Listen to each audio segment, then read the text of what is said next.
Ladies and gentlemen, welcome back to ESL 1 Cologne 2014.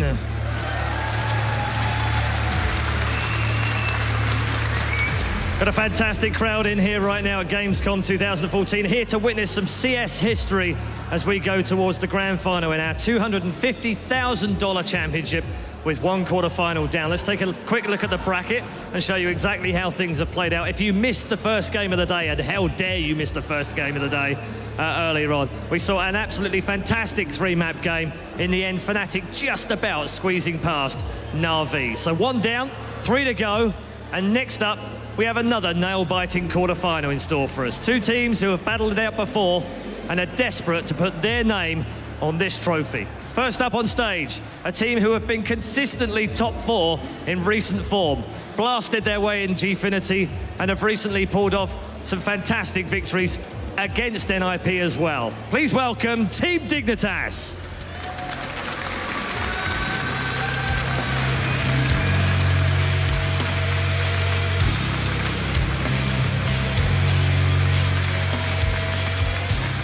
And they go up against a team of ragtag players, some might say, the dirty underdogs, who had an absolutely stunning group set of play. Please welcome Epsilon.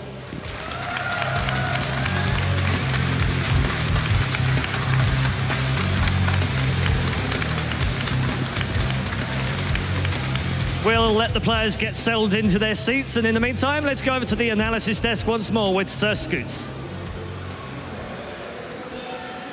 Thank you, Red Eye.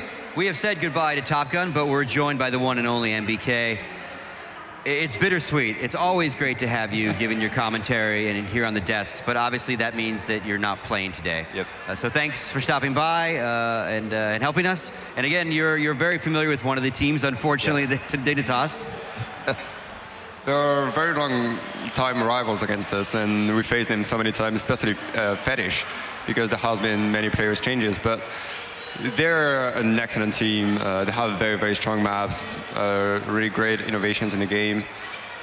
Facing them, Epsilon, one of the best French team at the moment, they had an excellent group stage. It's going to be a crazy game once again. Richard, you've done some due diligence here with some matchups. Walk me through what you got there on all your notes. Okay, well, I mean, I don't think it's any surprise. Nathan knows all about it. The key to this game, I think, is going to be the map selection, because Dignitas, absolutely hands down, have a repertoire of maps that they can beat anybody on. Nuke, yes. you may remember that game from games such as yesterday, just a bit. where they 16-1 Titan, and we know that's never easy to recover from. But they are probably the best team in the world on Nuke right now. I don't think that's an exaggeration. I don't know if you'd agree with that, would you? Well, they're definitely in the top 3 best teams. Yeah. It's always like you're gonna win one game and like lose the other one because you're gonna adapt to the strategies and how the other team is gonna play. But definitely they played an extremely strong game yesterday against us, and they thought they deserved the victory. And, the last 5 times they played it, they'd won 4. I think the last team to beat them on Nuke, funnily enough, was NIP. But NIP didn't feel confident playing them on Nuke at Gfinity. They eliminated it. I think we're probably going to see Nuke eliminated here. I think that's what Epsilon are going to have to do to keep up with them. I think Epsilon is just naturally not such a strong team on Nuke. They're not like they prefer open maps where they can make Kirishima, Foxio, Shoxy talk with their raw skill, and that's what they're going to try to do, I think. And I don't think we're going to see Nuke in this best of 3. Yeah, I think you're right there. Now, where it gets interesting is Dust 2. Both of these teams are quite good on Dust 2. Dignitas have won it the last 4 times they played it. They've beaten some, I mean, obviously they played the Australians on it the other day. I don't know how much of a test that was. Sorry, Top Gun. But, they've beaten some really good teams. They beat ESG. They humbled them at Gfinity. They beat Mouse Sports. Going back, they played in the Scan Invitational, which was the Dignitas Cup, and they beat NIP in the final on Dust 2. They're very comfortable on that map. But then again, so are Epsilon. They're very good at that. It plays to their strengths. You've got someone like Shox who plays this kind of wide open game where he can just run around and frag, and Dust 2's tailor-made for that. So they've only lost once on Dust 2 in the last few times they've played it as well. I don't know what you think about that matchup potentially between those two. Which team's better? Well, Epsilon showed extremely good things on Dust 2 at DreamHack Valencia. They won 16-0 over Hellraisers. That was probably like one of the most remarkable things of the tournament. And they're just excellent with such players. I would say like they have Foxio since 1 month, I think, in the team, and he's going to be a great advantage in such a map because the sniper is so important in this game on Dust 2. So Dignitas, they obviously have a lot of experience, you know, on that map as well, and they are very strong. So, I mean, they showed it against Vox Seminar, and like everyone is kind of underestimating the Australians, but they are actually, like, in practice, last time they came here at Katowice, they were very good and very surprising, you know. So it shows that Dignitas are really on point on the game, and I really can't wait to see, you know, the sniper duels and even what Fetish and Shox can bring to the game. So, I mean, so that's one of them, and then I think the other map that's maybe going to be key here, it's going to be a toss-up between, I'd say, Mirage or Inferno. Now, Epsilon love Inferno. They play lots of it, but they don't always win on it, which is very strange. At Gfinity, they played it 4 times in a row. That was their last 4 maps in the tournament, and they lost 2 of those. No, 3 of those, actually, which is very strange. And they lost to teams like iBuyPower. You know, they beat Infused on it, but they lost to, like, London Conspiracy, teams that they realistically should be beating. So I think that's going to be interesting if that map comes up. They're obviously relatively confident on it. They smashed Hellraisers on it the other day. We saw that, 16-1. Yep. They've got strats on this map. But then again, so have Team Dignitas. We know that Dignitas can play this map. Now, they lost at Gfinity against Virtus Pro, but they beat NIP on this map recently. They beat Titan on this map at Gfinity. So Dignitas are comfortable with Inferno, but Epsilon obviously feel that this is a map for them. So that's very interesting as well. I think, literally, these are 2 evenly matched teams if the terrain is right for the teams that play to their strengths. I'd probably plump for Dignitas being the stronger team then. Yeah, definitely. I think Dignitas have got more experience as players first and as a team. So it's got, like, as you said, exactly, like, regarding the maps, it's going to be an excellent matchup. And, we actually got the videos here on stage, so let's see what we're doing here. Let's have a look. Let's peer in. Let's see. We need to get that cameraman to sit right on his shoulder. Put him up. Well, I'm almost sure about Epsilon Veto Nuke. And I would say that Dignitas vetoed Cobblestone because I don't think they're very confident on it. And I think Epsilon picked Dust 2. Yeah, Epsilon picked Dust 2, which is a map they actually want to play. We expected it to come up, exactly. Both teams can win that map. It's going to be excellent to see that as a first map. And Inferno is going to be second map. So that was map we were expecting. And now the third map is going to be Overpass. Is it? Is that actually happening? I think it is Overpass as the third map. Well, I'll tell you this. Yeah. That's interesting because that will put Fetish on tilt straight away. He did not want to play Overpass this tournament. He was very vocal about saying what a terrible map it was. He didn't think it was suitable for competition. I wonder if that's going to maybe give Epsilon a little bit of a psychological edge if they go into that game. Well, definitely. I mean, Epsilon are ready on every single map right there. The 7 map they play them, and they are ready to play any team on them. So, we should take 1 map at a time because that's too. First of all, it's going to be a very tough game, and Dignitas chose to start City, I think, which became pretty classic now. Although it's the harder side, you like to start City because on the terrorist side you can just roll on and it's easier to come back. Very, very interesting matchup, and you can see Dignitas. They look very prepared. Fetish knows what they are gonna do. You can see that it's this team revolves around Fetish a lot. He's gonna be the strat caller. He is beating the game. And he's got 4 amazing raw skills with him. I mean, Fetish is excellent as well. Obviously, he just wrecked us on Nuke yesterday, you know. But I mean, I've said many times on many casts. I mean, Henrik has won a big tournament, a sizable tournament every year since 2005. That's all you need to know about him as a captain. He is good enough to put a team together that's going to win tournaments. And you can see that they're up, they're on their feet, they're talking. One of the things that we talked about at Gfinity, and you'll know better than us because you played with these guys, you know these guys. But I thought there was times in Epsilon where they didn't seem to be a solid unit. They seemed to maybe argue a little bit in between rounds, and Shox seemed a little bit distant from the rest of the team. Yeah, that's a 100% true statement. At Gfinity, I know they had some troubles with Foxa coming into the team, but you can see, you can just look at them right now. They're just sitting on the computer. They know what they're going to do. They're totally, up to the game, and they have their game plan in mind. they're very calm and they look extremely confident, which is pretty surprising for such a young team. Let's call it that way. Like Shoxy taking the lead since few weeks, I think. It's really weird to see them that confident coming into this matchup. But you know, Dust 2 is going to be a really open map, I think, and any team can take it right here. Yeah, I really don't know how to call this one, and I think you're absolutely right. I think it's going to be all about these sort of duels that we have in mid. Who do you think is going to go mid for Dignitas? Do you think it'll be Device?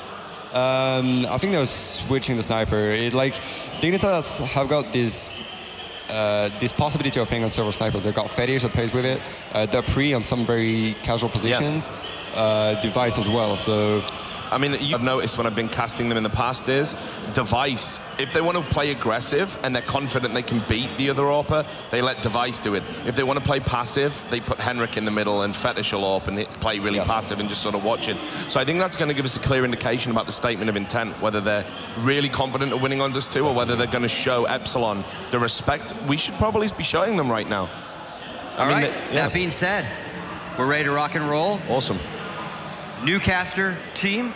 This time it's the one and only Tosspot and joined by Steel from iBuyPower. Guys, take it away. Scott, thank you very much. Josh, welcome to the analysis desk. Let's quickly handle your tournament, your thoughts on everything that's gone on this weekend for you. Well, everyone knows that we went out in 9th to 12th place, which wasn't exactly ideal for us, but we still had a lot of fun and we learned a lot from the event, from the experience of being here, and we're happy to kind of make the adjustments going forwards. Very politically correct answer, if I may say so myself. Looking at this game, what have you learned in the past few days about these two teams? Dignitas is a team that, on their counter-terror side, they are just a force. They always pick up, 10, 11, maybe even 12 rounds. Well, against what was it, Titan, we saw them pick up 14-1, I believe it was. How does a team become so counter-terrorist focused? We've been talking about this now for 2-3 tournaments. They're just so strong on CT. Yeah. How does it happen? You need to have really good rotations, really good chemistry and teamwork. So you need to be set up in a certain way where you can rotate back and forth quickly, but you have to have trust in your teammates, and you need to be able to know when to rotate and where to rotate to. And it feels like these players, they've all been playing together for quite a while, and they just know exactly where they need to go and when. And they get the good crossfires going on. They get the trade kills when it needs to happen. But they also have the individual skill. We saw Dupree yesterday making huge frags, huge plays. Same with Device. Same with just everyone. They all have that talent. Quickly, before we start, your thoughts on Epsilon? Epsilon, I mean, it's the Shox factors. They're hit or miss. If Shox is on, they're winning. If Shox is off, they're losing. It all comes down to him, but this is Shox's map, definitely. Yeah, Dust 2 is a map that, to quote Thorin, you can't be bad on, because you got to play it. Yeah. So it also can't be your strongest map, because everyone's pretty good at it. So let's see, as Epsilon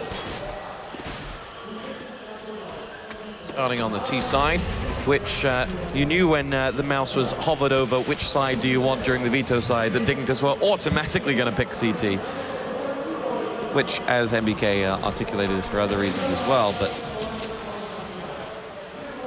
Fetish will sit deep. He has GMX ready to come his way, but Epsilon uncommitted right now. They'll wait till SF can join this fight before really making a push. We'll now see FXO, who's had a good tournament this Cologne, particularly in the group stages, has really shone through, and that's what Epsilon are going to need. They're going to need players like FXO to rise to the level of Shox. They can't be dependent on one man.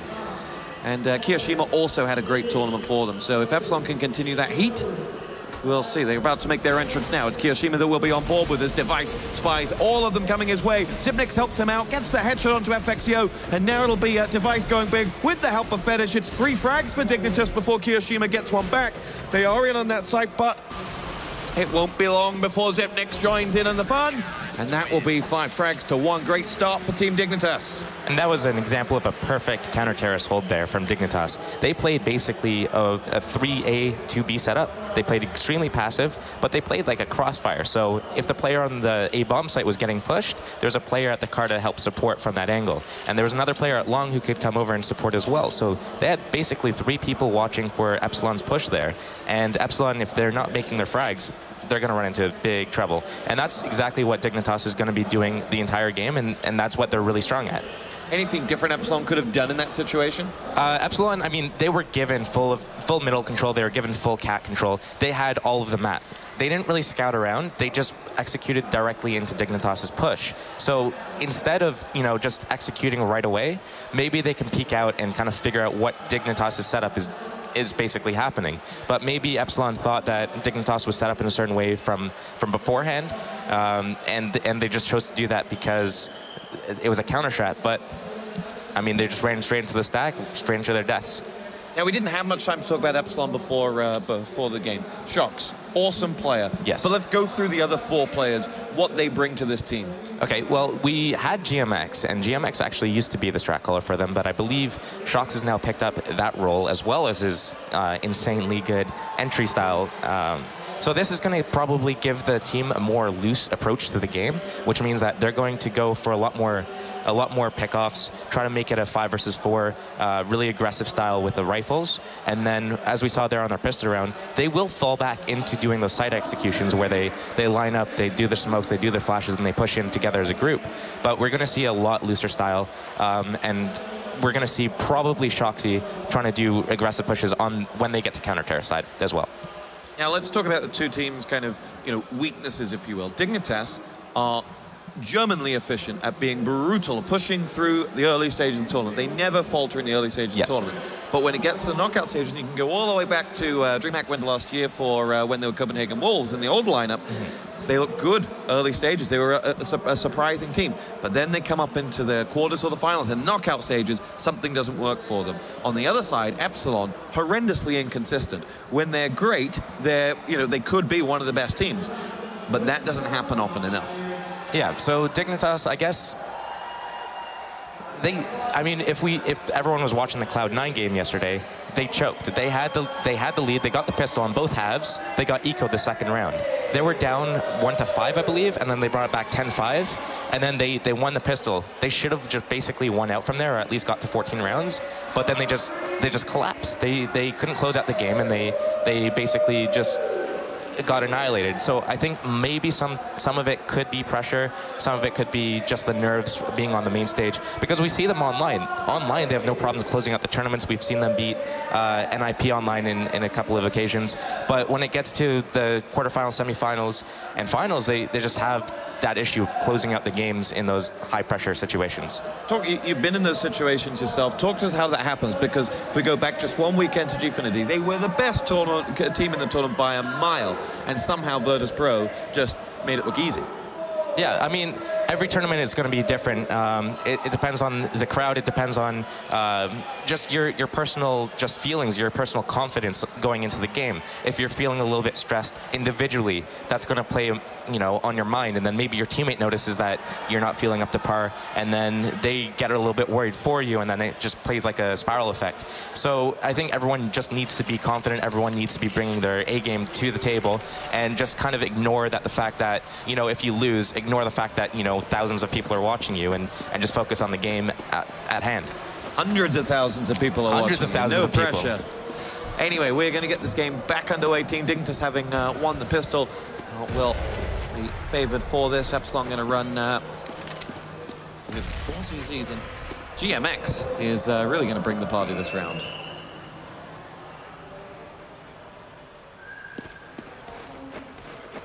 More Famas on that Dig side. On board with Shox, as he will be the man to make the first move. So it looks like right here, Dignitas is doing the exact same setup they did on their pistol, and it looks like Epsilon's kind of like poking out and seeing what setup Dignitas is doing this round. And it looks like they've kind of figured out they're playing the passive setup they did on pistol. They're going to try mid to B this round. SF leading that push. It's going to be AZ who sees action first. Dupree will get himself an assist courtesy of Zipnix, and SF comes in and avenges. Kirishima gets himself the frag, and Epsilon have the B bomb site. Zipnix going to have to come around and try and prevent the inevitable, but against 4 Frenchmen, this is not going to be easy. FXYO goes down. Zipnix gets his second, and Dignitas now begin to make that retake, but Kirishima not done without a fight. Low health on Kiyoshima, though, and he will be down. Shots left standing, and he finishes off Fetish, and that's an excellent round from Epsilon.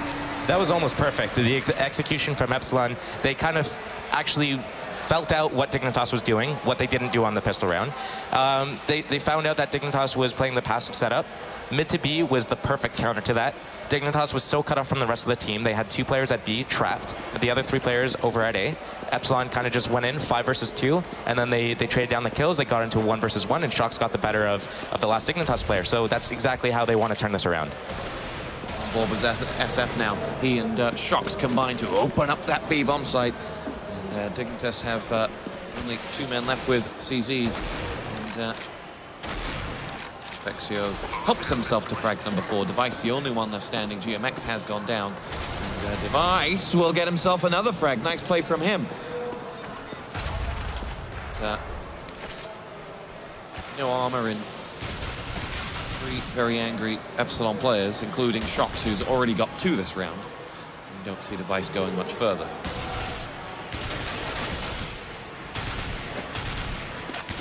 Now Device will go a little bit further, gets himself the hat-trick there, and managed to make this expensive, and will run in the end to Kiyoshima. Now, talk to us about the speed at which Epsilon changed up there, to go charging in on pistol round with the playbook, and then to make a quick diversion to be more of a read and react attack on round 2. That's a very quick turnaround. That is a very quick turnaround. I think that's a lot to do with the strat color. I guess it's Shox in this case, kind of trying to figure out when you're with pistols, you want to kind of go against the least resistance. So at the start of the round, Dignitas had a 2-1-2 setup. They had 1 player watching mid, 2 players B, 2 players A. But then they moved Zipnix back to A bomb site, and then they played the 3-2 setup, which is what they were doing on the pistol round. Once Shox realized that, once they scattered up Cat, that's when they decided to hit the mid to B. So it was the players individually getting information, gathering information, relaying it back to the strat caller, and then they made the adjustment from there. Dupree down in B. He's had a busy opening 4 rounds as Epsilon are ready to leave him. They've lost SF, and Kiyoshima is not in the best of health, but they will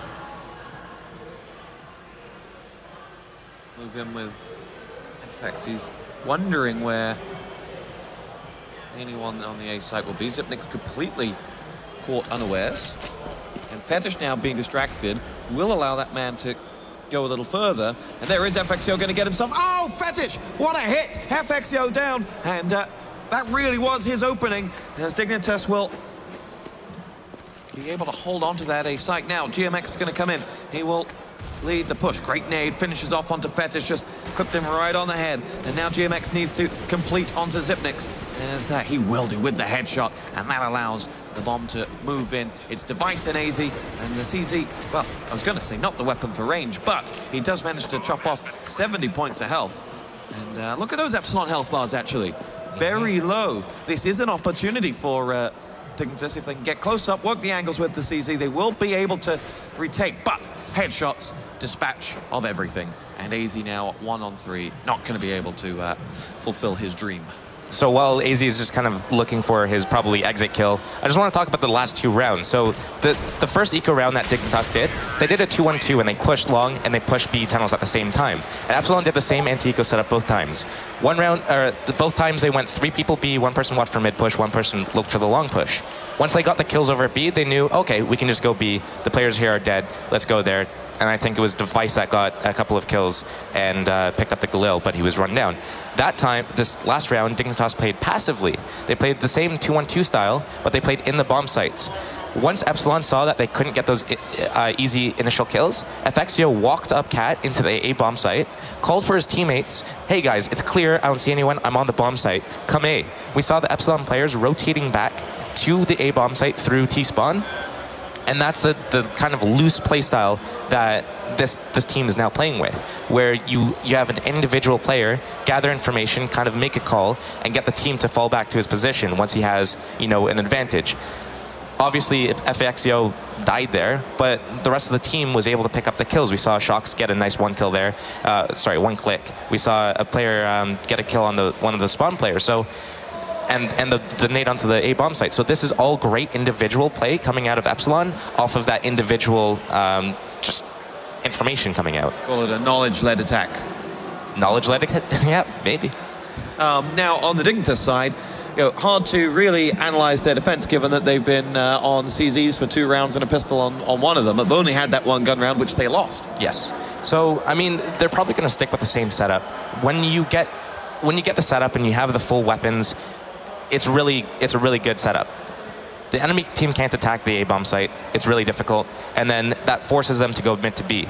Once you know that they're going mid to B, you have a great reaction from the B players just to lock down the doors, lock down the windows. And there are the crowd ready to cheer on their team. Guys, who are you cheering for? Let's make some noise.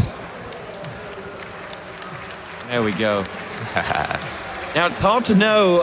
In the last game, I was sat out there for the Navi game, and there were definitely a lot of cheers for Navi. This side, would the Germans cheer for the French? I doubt it. They must be Dignitas fans, surely. Well, we see a Nip fan there. Yeah. Forest, easy skins, easy life. Easy knife, easy life. Titan t-shirt out there. Seen a lot of the team jerseys out there. Seen a fair few Nip and Titan jerseys. And Cloud9. And Cloud9. Not seen an iBuyPal one. Sorry, Joe. In a world, one man, one desire. No iBuyPower jerseys. You keep going. That's all I know. That's the only thing I know. I can't do the rest. In a world that was underwater. Josh Nissan, everyone. Josh Nissan. Hero of the people. So something up with Epsilon at the moment, and they'll be keen to hold on to what has been an excellent start to this. It will be Dust 2 and then Inferno, and if we need it, it will be Overpass. That's a bit of a coin flip map, in my opinion. Now, what are your thoughts? What are your thoughts on the kind of general pool and veto system? There's been a lot of debate on the veto system, random element to it. On one hand, you have we are expanding that pool, we are getting more. On the other hand, you players like certain maps and they like a certain amount of control. So personally, I don't like it, but the logic behind it is, one, you want to get the most balanced map possible. You don't want to start T-side nuke and then go out in the group stage. So usually we see Dust 2, we see Inferno. And I guess what a lot of the Valve developers, for one, saw is that, Inferno's being overplayed. None of the other maps are being played in the group stages. How can we make other maps be played? Make it random. So this means that instead of having Inferno played like 10 times and, another map played 1 or 0 times, now you have an even split where it's like all played 5 times each. Which is a great argument. It is a great argument, but for best of 1 CS, I mean, you just never know. Upsets happen all the time, and then there needs to be room for the bounce back. In the second and third maps, teams can, fix their mistakes and kind of come back into the game. But if it's just the one map and you make your mistakes, that's it. That's the end of the road for you. Let's talk about the rest of the day that we've got coming up. Sure. Right up next, Virtus Pro will be taken to the stage. Your thoughts on their game?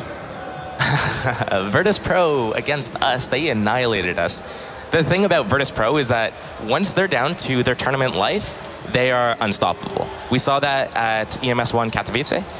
They just plowed through NIP in the finals like it was nothing. They did the exact same thing to us yesterday in the group stages after they dropped to Fnatic in, I believe this is overtime. So once they get to that point where they're just like, it's do or die, they just get on a roll and they keep rolling. Yeah, I was talking to Taz right after Gfinity, having a few drinks, and he was saying, actually, he was infuriated at the whole of Gfinity because no one was talking, there was nothing there, and just screamed at the players and said, guys, I can't do this on my own.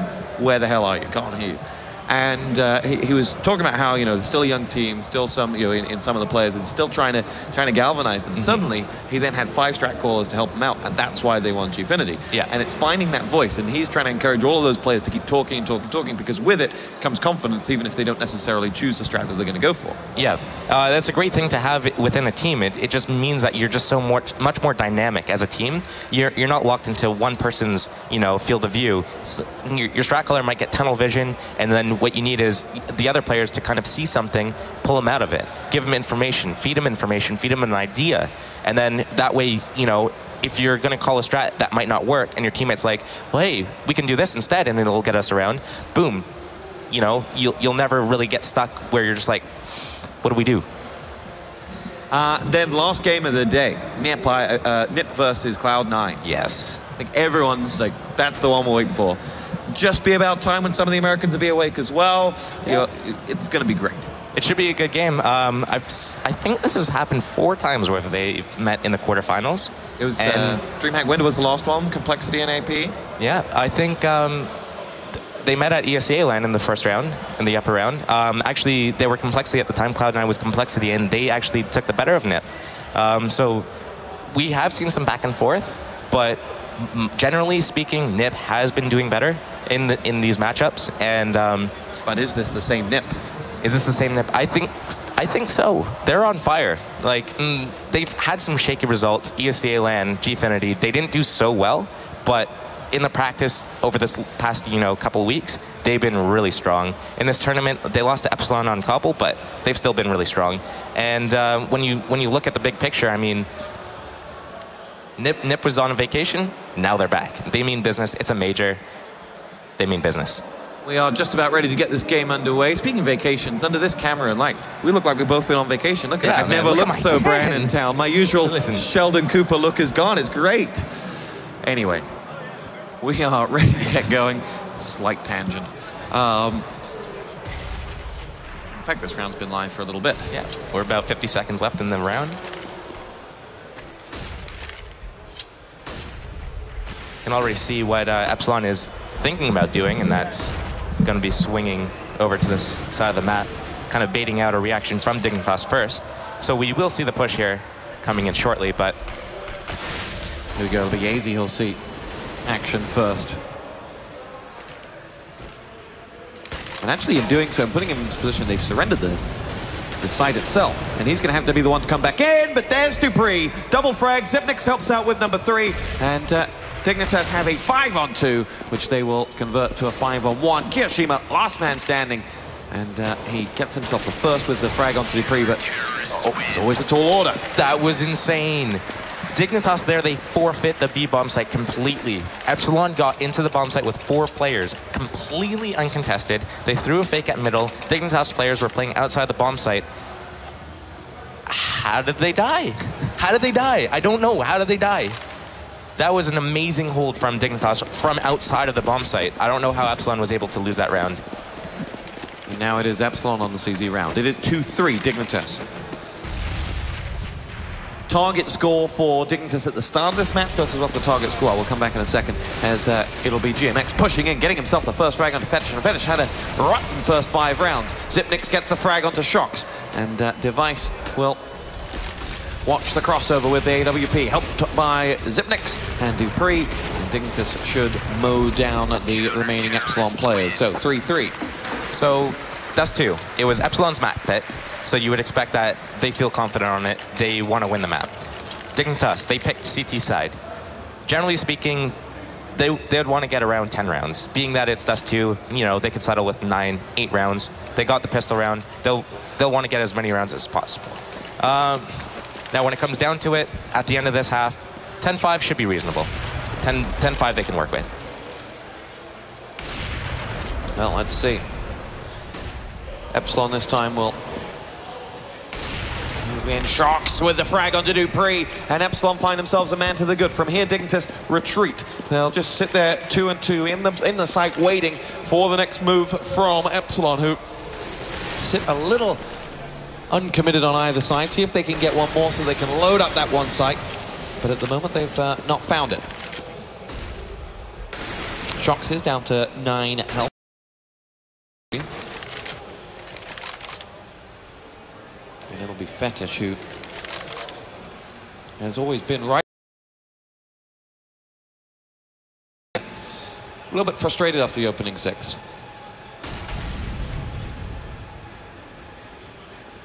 Now Fetish will see the peak and retreat back, sound the alarm. And here we go. Fetish pokes up and is under a whole world of trouble. Somehow still alive. They've not been able to quite wipe him out. And Zipnix has now come in. And Zipnix has had enough time to pick up 2 big frags. Fetish gets in there as well. And Device finishes off the rout. That was an amazing of the game. Shox, they would get a pick, they'd make it 5 versus 4, they would regroup, they would execute together. Right there, we saw from Dignitas, 2 players at A, 2 players at B. Other side of the map. those two A players were able to shut down the 4 terrorists coming out of long, throwing flashes, smokes, nades, all at the pit guy, and they were able to pick up 2 apiece at A. That is incredible teamwork, that is incredible patience and just composure. Talk about the role of Fetish there, because he had so many times where he could have showed himself, could have gone for something. Ooh, Kiyoshima's going to get himself a frag there onto Zipnix, and Epsilon not quite ready to ride off an eco here as SF is, man, and we'll lose 2 Dignitas players here, but Device comes in with 2 of his own. GMX now joins the fun. Epsilon low health have 2 left to find. It's Dupree and AZ as that bomb does go down, and Dupree quickly about turns and drops 2 players. Then AZ finishes off the job, but 4 men down and a bomb plant, not a terrible eco. Again, it's about composure, and Dignitas has loads of it right now. So going back to the round you were talking about, Fetish baited out Zipnix. Zipnix was in the pit, taking all of the attention from the Epsilon players towards him. They had a smoke down that was at the corner blocking off Fetish's view. Instead of Fetish just running through it and whatever, he waited for the Epsilon players to look at Zipnix in the pit, then he came way to bait your teammate in a productive way. And then that round, that was this last round, great way for, you know, just to explain the composure that Dignitas has. Device getting pushed from Cat and Long at the same time, still able to pick up 2 kills. Like, you need to be really, like, stone cold to be able to do that. It is 5-3 Dignitas. They've won 2 in a row now. Yeah, so, in fact, going back, they've won more than that. They're on a bit of a roll.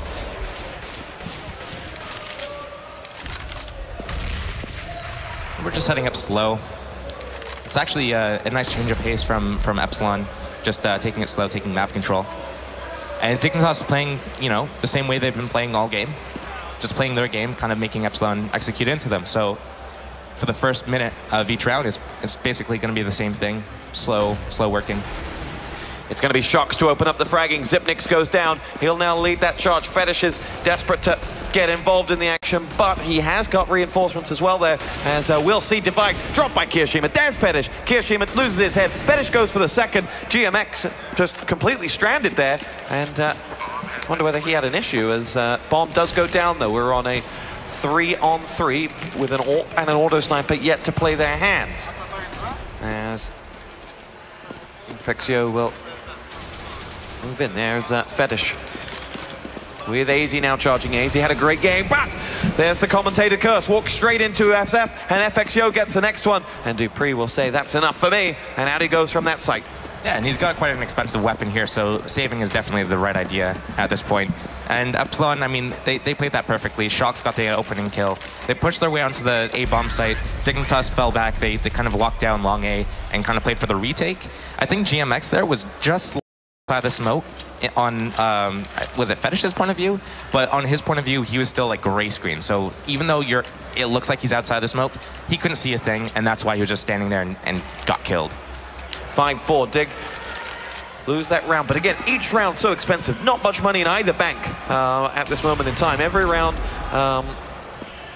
almost forcing a save, but this is going to be Dignitas to... Well, they lose immediately. 80 points of health onto Dupree, who sets himself up. As we talk about what you were mentioning earlier about finding some information, Dignitas are very good at offering up very little. Yeah, I mean, they're saving, as we can see right now. They still have basically a smoke and 2 flashes on almost every player, and it's, you know, 30 seconds into the round. They just used one of their smokes. So they're good at, like, delaying and making sure that when Epsilon does their real push, that's when they're not going to be able to actually do any damage because they're pushing through smoke or they're all blind and completely a white screen. Still, at a minute, neither team's made a play.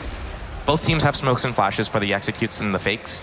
So we don't know what's going on at this point. And I think Epsilon and Dignitas are doing an equally good job of actually getting that information. But we saw a Device there actually getting a really good push up, and that's kind of not what they normally do, getting pushed up on Cat and getting a kill there. FXO looking for Zipnix here, and as he's flashed, Zipnix jumps out, pounces, takes the opportunity and the frag. Dupree follows in with one onto SF, and there is only one man left standing now. It's Kiyoshima, and he is going in with 1-on-5. They know where he is, and they will look to dispatch of him. He wants to go down with, but in the end, it isn't going to happen. The firing squad dispatches, and Dignitas are rolling now. There was huge damage from that last was it SF at the Kiyoshima at the end there. He almost killed 2 players, and Dupree was at the back of the bomb site with really low health. Even if he, you know, he's not necessarily going to win the round, but even if he picked off 1, 2, maybe even 3 of the players there, like that would have helped the team out in terms of economy. As we see, Dignitas, they kept all 5 members alive. They're able to bank up, and if they keep banking up, you know, sooner on or later on in the half, they're not going to have any issues buying up guns every round. But Epsilon, we see them struggling right now. Talk us through this buy from Epsilon. SF has bought maybe just to equalize out the money on the side, or? If I could see the money right now, I'd definitely be able to kind of figure out why that was the case. We can see SF, 2,300 bucks in the bank. He still has more money than, you know, the rest of his team. So if he dies and they lose this round, he's still going to be on the same buy as the rest of his team. So the logic behind it is, may as well, you know, increase our chances at winning this eco. Here we go, Device is going to push in and gets the frag. Easy joins the fun, and we are seeing Dignitas just cleaning out this eco, perhaps with a perhaps uninterrupted, but there we go, yes. Kiyoshima will get that 7-4 dig. And that team kill actually cost them a tiny bit of money. Not only do they have to, you know, rebuy, but Device is going to be low on money himself. But again, Epsilon, I mean, they really need to start picking up rounds. Even if they get 1, maybe 2 more, they're going to be happy with this half. They lost the pistol, and Dignitas, their counter-terror sides are really strong. It's their terror sides that are kind of, you know, up and down, inconsistent. So Epsilon looking quite strong, actually, at the moment. Even though it's 7-4, you're thinking, it's not ideal. It's actually, at this point, it's not bad. The youthful optimism of Steel.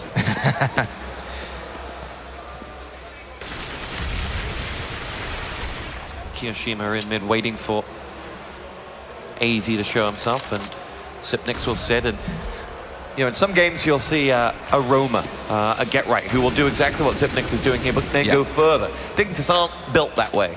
They're built to maybe find an early pick and retreat, but only a handful of times. They'll quite happily sit further and further back, and be more than happy to work on a retake scenario. Yeah, and this is actually the first time we were seeing Dignitas do this setup, and I think the tell was the smoke on Cat, and we're going to see Epsilon, they don't want to actually do anything without Cat control, so that's why they're waiting so long right now. They're waiting for this Cat control to be taken before they go into their strat. They know they can't actually execute anything while Zipnix is in this position.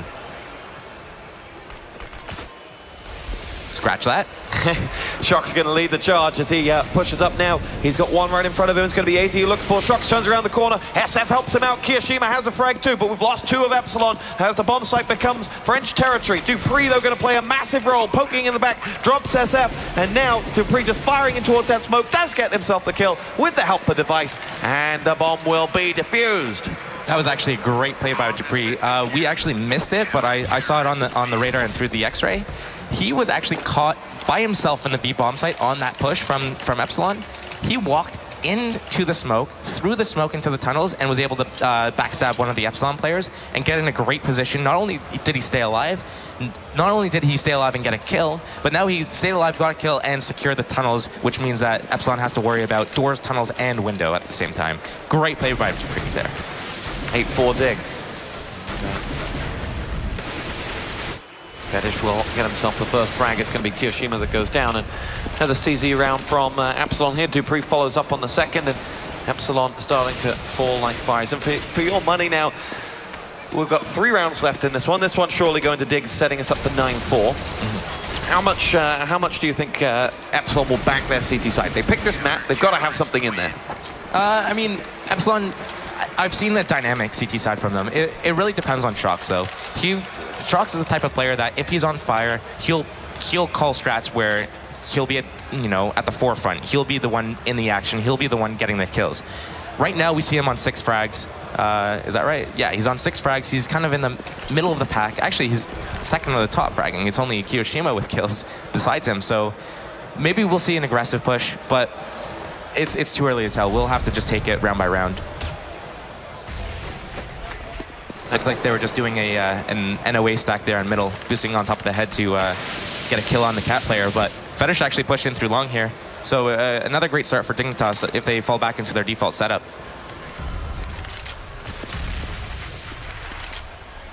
It is Shox who was going to lead that attack, but he will retreat back, and you can see again, they just waiting on an opening, and Dignitas giving them nothing. Every nade is just pushing them back, and Epsilon lose so much time because of this. Exactly that. But the thing with Epsilon being at a man disadvantage right now is they're trying to get FXio to get a kill somewhere on the map. If he's able to equalize it into a 4-on-4, that's when Epsilon can make a move. But until then, they're kind of like at a disadvantage. No matter where they go, they're going to be kind of caught. And with every attempt to find that frag, another 10 seconds gets eaten away. And another smoke gets put down, which means it's another 20 seconds put away. Suddenly, with just 30 seconds left to go, with no time for much else, they have to make the push. And when you've got Shox aiming, it can be worth every second of the map. It's going to be Zipnix to go down. Does open us up to a 4-on-4 as the bomb will be dropped in, courtesy of him. And now Device leads the recovery. And Fetish picked off by FXio's AWP right from the center of that side. And now Shox sits waiting for anyone who dares to come up close and personal with him. Retreating with Flash was Kirishima, but Dupree getting the better of him. 3-on-2. FXio with that AWP going to play a big role. As Shox is downed, had little to no health and high around, and FXio had to hit that first shot, and in the end wasn't able to, and was sandwiched down, and the bomb will be defused. Actually, really got a good job from Epsilon actually getting me into that situation in the first place. They're at a Madden disadvantage. They went up onto the A-bomb site, they pushed in. Shox got the initial kill, they got the bomb planted. It was the retake that they kind of faltered on. They lost one of the players to Device, who was in CT spawn. They shouldn't have taken that peek. It was unnecessary. They had the 4-on-4, they had the bomb planted. You don't need to kind of challenge at that angle. If he hugs the far wall, or if he just like holds cat and makes sure that they can't retake through cat, that's all he needs to do. So some individual mistakes there, but you were overall, shaking your head. I don't understand. It was just, no. Here we go. Epsilon on the last round of the half. 11-4 or 10-5 is the question. Shox will do a fair bit of damage to Zipnix, 57 in total. And they'll fancy themselves from that. That smoke, though, prevents them from getting too far. And again, you see Device. He just looks for that hit on the left and gets it. FXio, the one who's down. Now Device is flashed, but still able to go for it. Gets the first. Is there a third? You bet there is for Device. Looking for number 4. Yes, hits it. And Zipnix comes in and actually took it off his toes, as GMX is now 1-on-5. And that will be a very good recovery from Dignitas to pull it back to 11-4, considering the scoreboard sat at 3-1 at one point.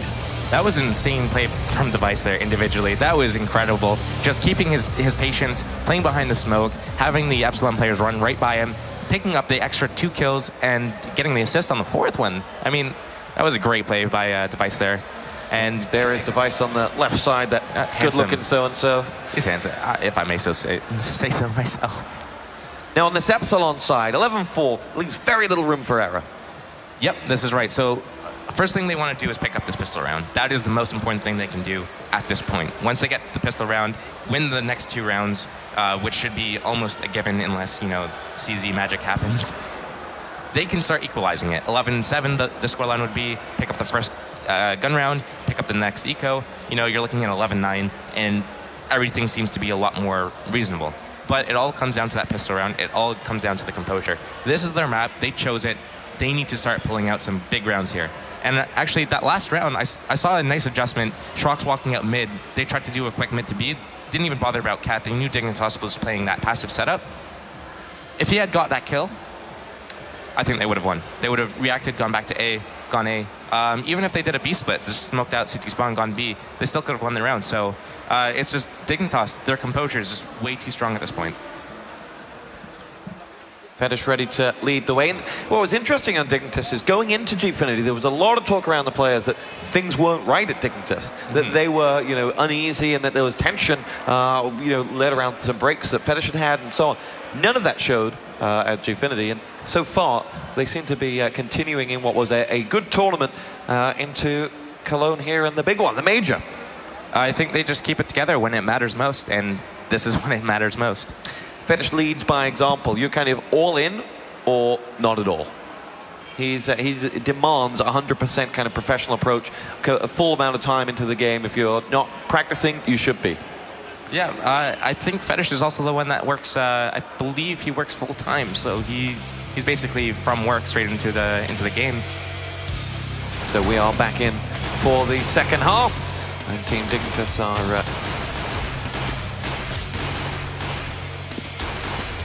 ready to lead for this as Kiyoshima will push in, and now Azy's going to go through.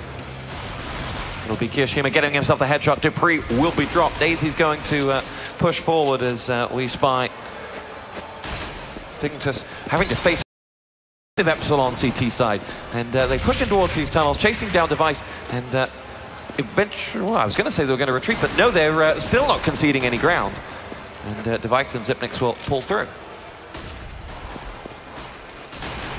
Xyp9x now poking his head out of Long A, and will retreat to rejoin the party here, now going in towards the catwalk and over towards that side. It will be Fetish who leads the charge, and from an aggressive and successful B defense, it now has led to a very open A site, which Fetish quite happily takes advantage of. And Dignitas are 3 men in the site to defend.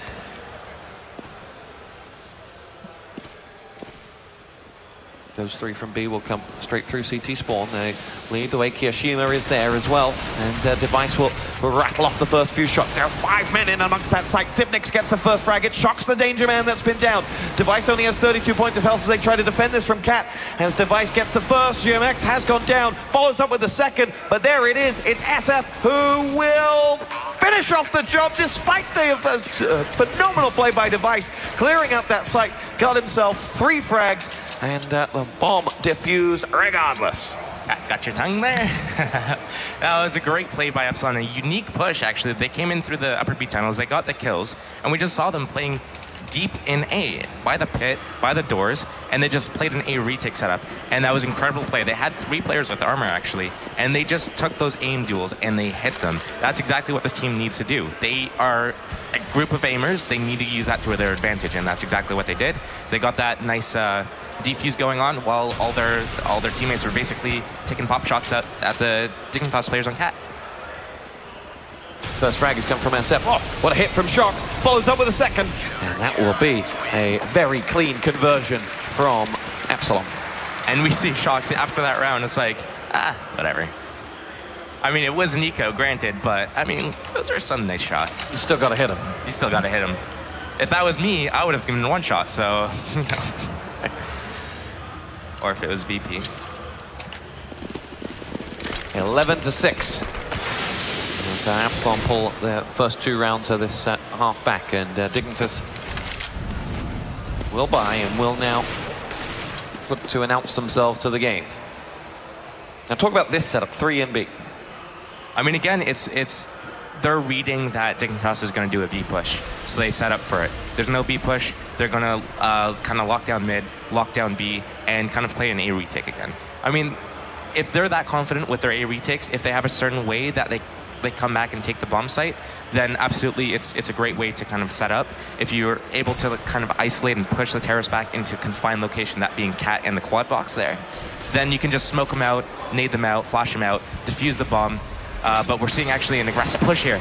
And Azy was waiting for it. Dropped Kiyoshima and Shox. Now pushes in, looking for the last man. It will be Azy to come charging around the corner. FXO waiting for him. But as he pokes his heads out, Dupree dispatches of it. And Dignitas are now in full control of that B site. It's GMX who will try and lead the resistance as Device comes through from Sport. Dupree gets himself the first on the GMX. And this Danish Dynamite will go down, and that is just SF left standing. And, well, perfect play from Azy in the tunnels.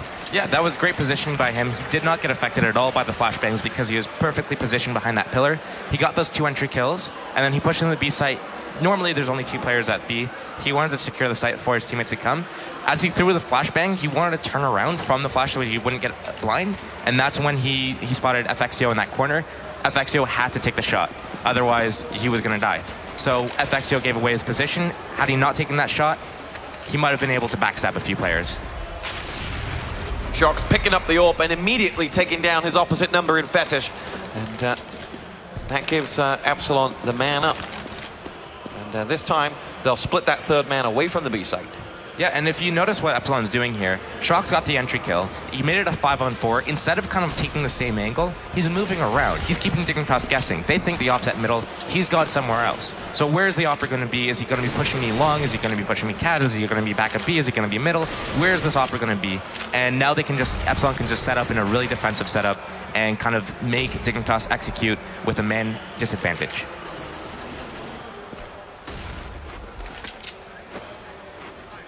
We'll look over towards that Dignitas side. They've been given no information after that frag as well, so they are looking for someone that isn't around, and they will set the attack up with Device, the bomb carrier.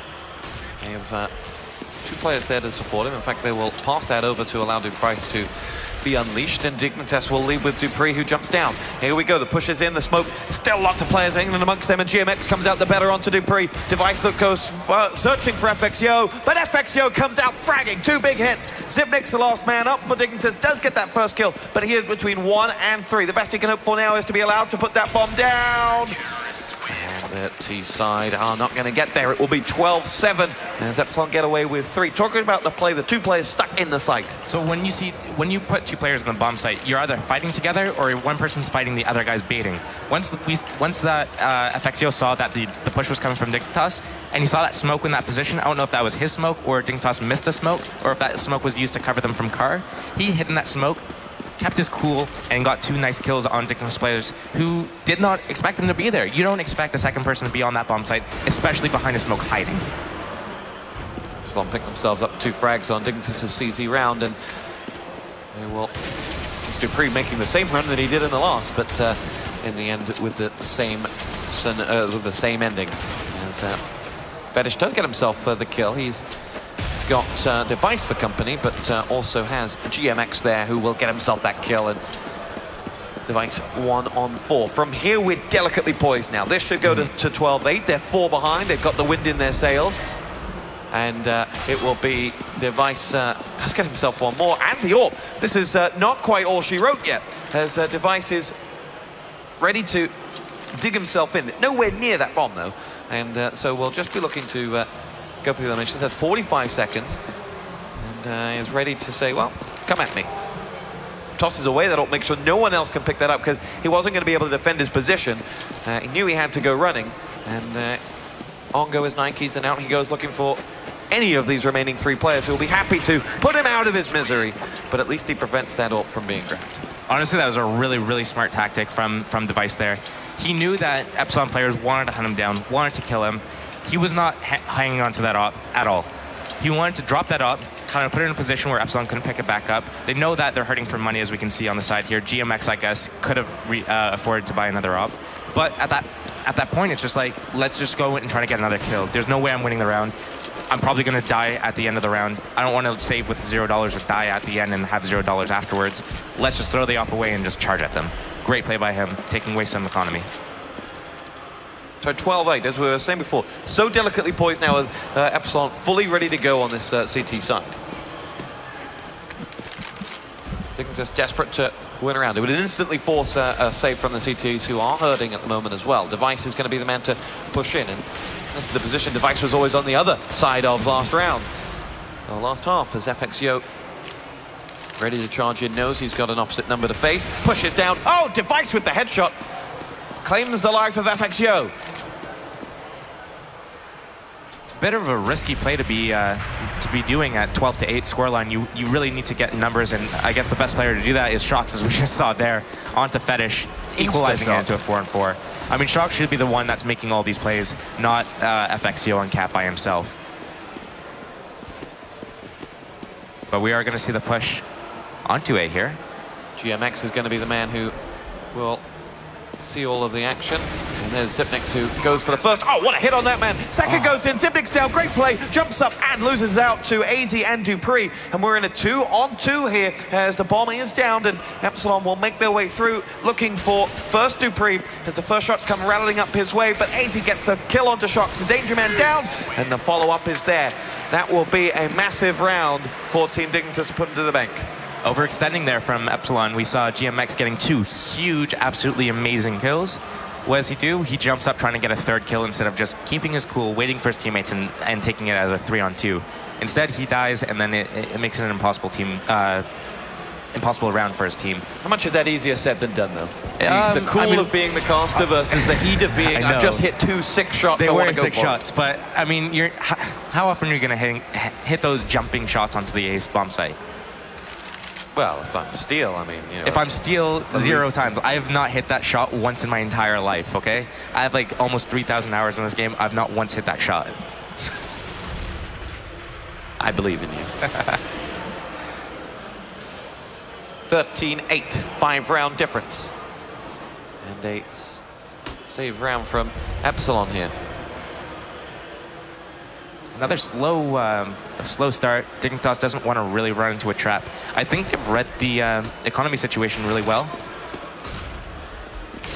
What a hit from Fetish as SF came charging around that corner and just trying to complete the sandwich. There was one CT player pushing through the double doors, but in the end, Dignitas read it, and his moment of opportunity was very quickly gone. Fetish looking for someone, just give him a limb. Just give him something to hit. He saw a limb momentarily, and he's going to wait for it. Second bite of the cherry, goes for the finisher. Now, oh! It was built up, Fetish. And way to ruin it. Yeah.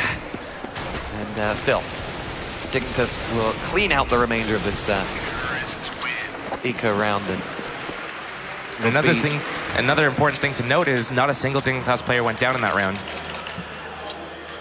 14-8. No room for error now for Epsilon. And you can look at that round. You can look. If you really want to be critical, you can look at that moment. Next did make that jump up, prevent them from coming back into that round, and say, well, that could be the turning point. CS is a game, you know, that has just so few turning points, and momentum then builds off that because the money system builds or goes against you with it. Or you can look at before it. 14-8 was 12-8 was the score line, and FXO did that solo push on Cat when he didn't need to. That was the same round. Yeah. Dignitas gets himself the kill. Kirishima, though, comes in with 2, and Epsilon are 2 men to the good here with Fetish and AZ coming through. Kirishima helps himself to his hat trick as Fetish is going to dispatch of him in the end, but on half health with 3 men to go, the best he can hope for is to somehow get that bomb down, which he does have in his backpack with that little Dignitas logo on it. He will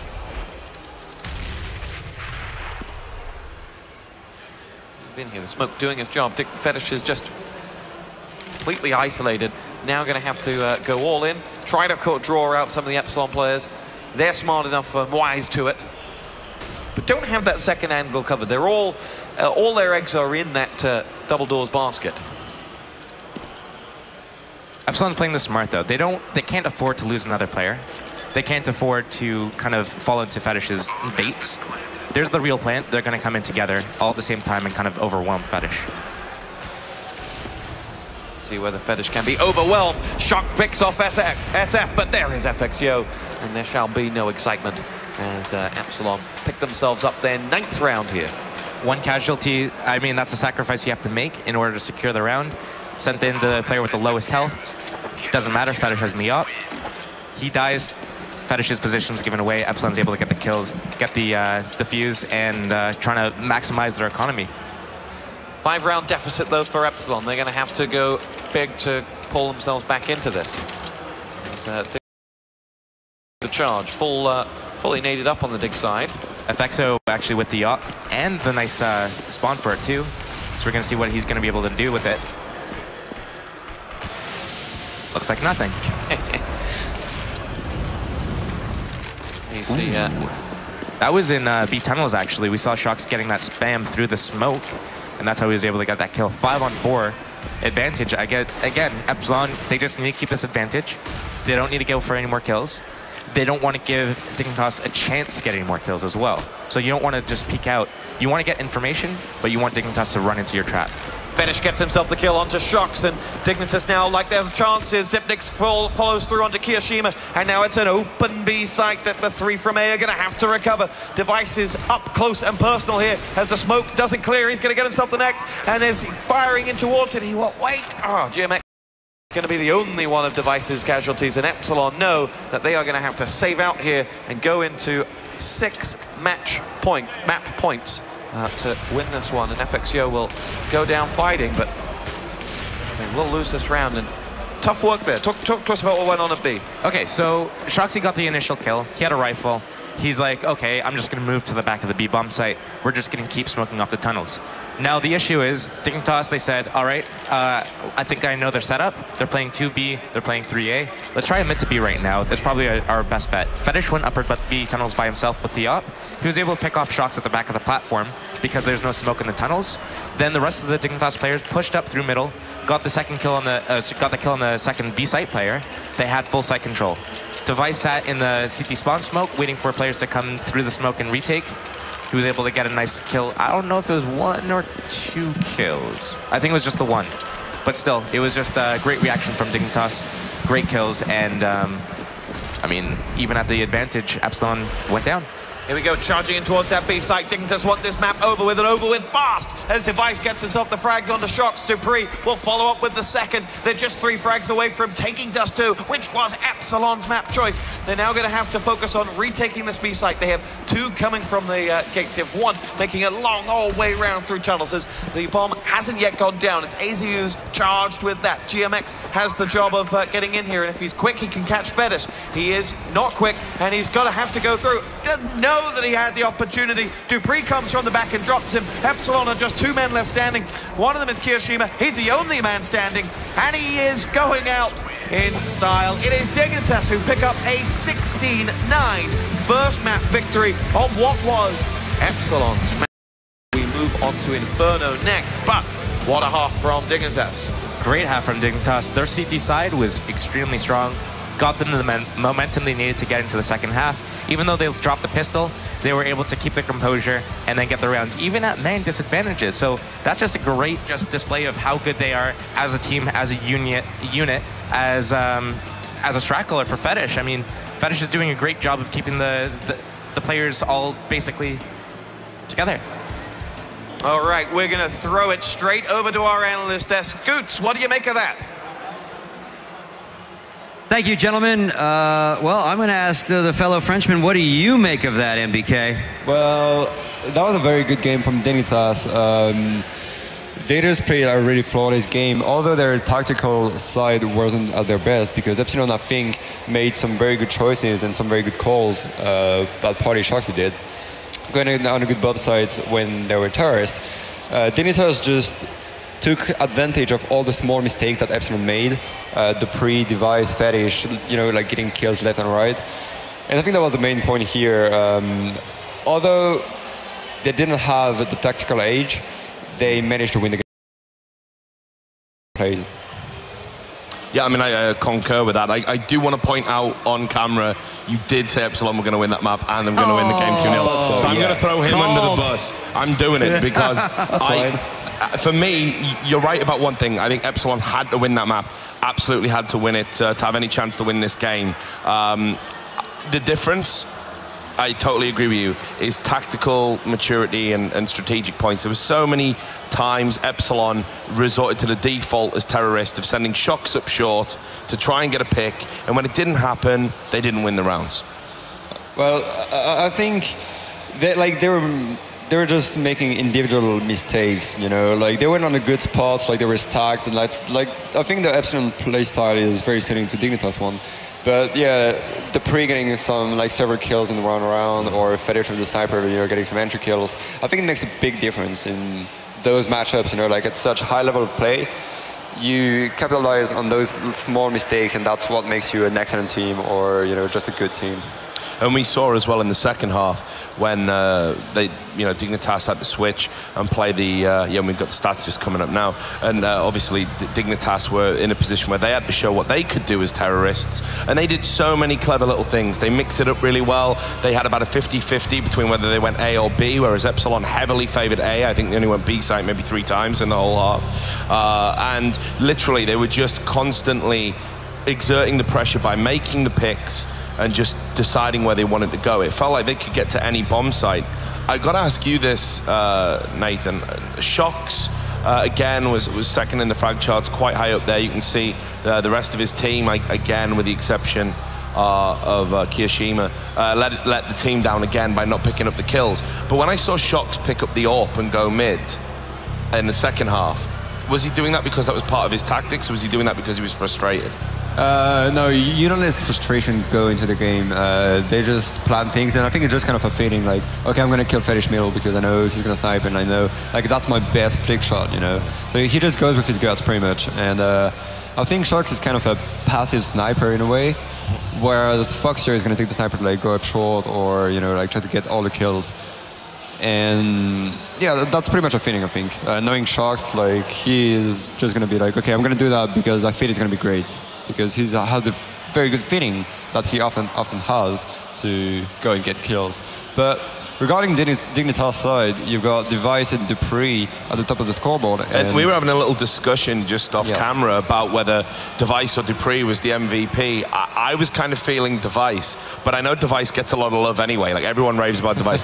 But Dupree doesn't quite get so much attention, but he had a very solid game there. And you were going to say Dupree was your MVP. Yeah, definitely. I think both players are extremely consistent, obviously, and Dupree in this matchup and on Dust 2, he had on the city side those several kills that gave, like, although his team was behind in kills, like they were 4 and 5, he got like 2 or 3 kills that made the team get an advantage, and then, like, being able to get the economy advantage. So I think for me, Dupree was very important in those crucial rounds, in those key rounds, and that's why for me he is the MVP of the game. And you see as well, you know, the whole of Dignitas, they were all very close to each other in terms of kills. And that's what I love again about Fetish and his role in the team. Just no ego. That round when he was just in the pit and everyone was flashing him and he just hid and he said, you know what, I'm going to let someone else get the kills. He didn't peek. He let Zipnix come and get the kills. And this is what I mean. Henrik surrounded himself with 4 incredibly talented players, and they're all capable of fragging on their day, and that was ultimately the difference. They hit their shots and caught the kills on the rotates. So Epsilon's choice, and they lose. You're on stage with them. You've been in that position before. What do they do to, you know, resync themselves for obviously a do-or-die second map for them? Well, I think between Inferno and Dust 2, Epsilon are fine with both maps. They just picked Dust 2 because they probably wanted to pick the side on Inferno. So they knew pretty much that Dignitas were going to pick Inferno and then having the side on them, you know. So now it's just a brand new map. You went past Dust 2, you know, you made small mistakes, but your real player were good.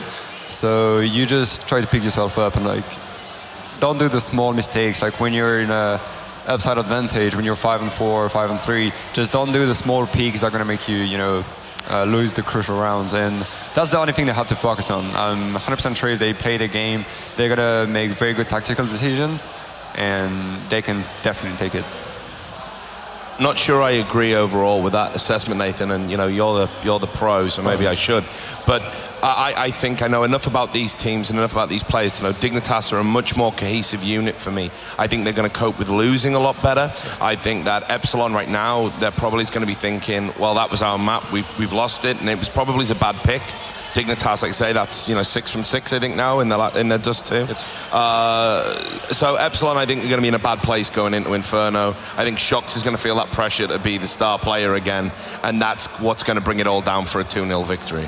Well, I'm not necessarily sure about Shox. I think he knows that he can rely on Kiyoshima. I mean, he's been leading now for some time, so he, like we talked before the game, and he's just like, okay, if I want someone, I'm gonna, like, Kiyoshima, go there and kill people, you know, like it's his mindset. He doesn't want to be the star player, like, just to be the star player. Oh, I know so that. It's just, I think Inferno is pretty tactical, like a bit more than Dust 2, and like those small mistakes can be reduced and it won't be that important. So it's gonna be all those clutch situations, 3-on-3 on the bomb sites. If Epsilon can, like, turn the tables on that compared to Dust 2, they can make it. But Dignitas, obviously, they're an excellent team, and they're up 1-0, and once this team has confidence, they're unstoppable. So you can see players such as Dupree, Device, when they're on form, they're just making a team. I think we saw just so many examples in that game there where Dignitas players were so calm and collected and intelligent even when they lost rounds.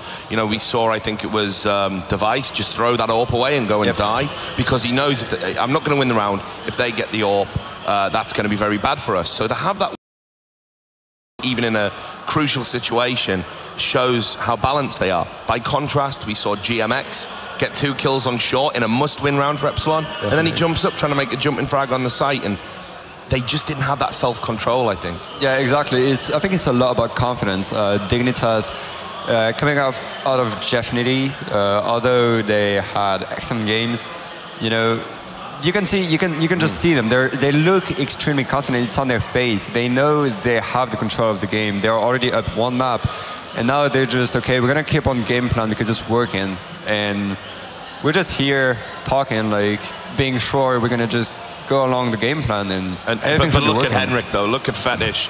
You can just see him there, kind of in the center, just the guy in the baseball cap. If you're tuning in for the first time, that's the captain. There we go, we got a close-up on him. And this is what he does. He got the troops round. I mean, look how mean he looks there. He means business, intimidating, right? man. Look at that. Like, and he is reading them the right. This is exactly what we're going to do.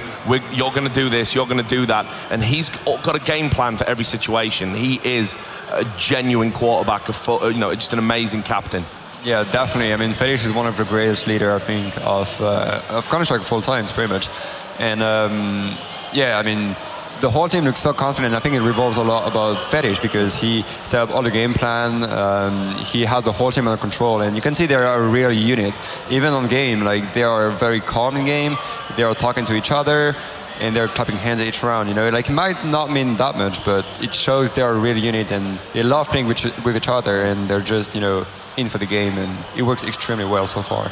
You've played with some of the people, you know, in Epsilon down the years. So, I mean, and you'll know them from the French scene and just mixing and that kind of thing. But who's the natural leader in that camp? Like, who's the guy that's going to be like Fetish and pull them all around and say, we can still win this? Well, I think on Epsilon, it has to be Shox. I mean, he is leading the team for some time, and he brought that confidence back in Epsilon because they had, like, we talked about it before the game. At Jeffnity, they had some problems within the team, but now it looks like it's solved because Shoxy took the lead, and although he's not the superstar player so far, he has definitely a great psychological impact into the whole team. So he has to be the one that is, you know, bringing everyone together. All right. Thanks, guys, for the analysis. Appreciate it. We're ready to rock and roll. Inferno. Yep. Do or die yes. for your fellow countrymen. I hope we go to Game 3 because I'd like to have you hang out with us for a little longer. Yeah, we'll be cool. I know you want to go to Gamescom and get all the free goodie stuff, but we're going to keep you here as long as we can, MBK. That being said, do or die time for Epsilon. Toss spot steal, take it away.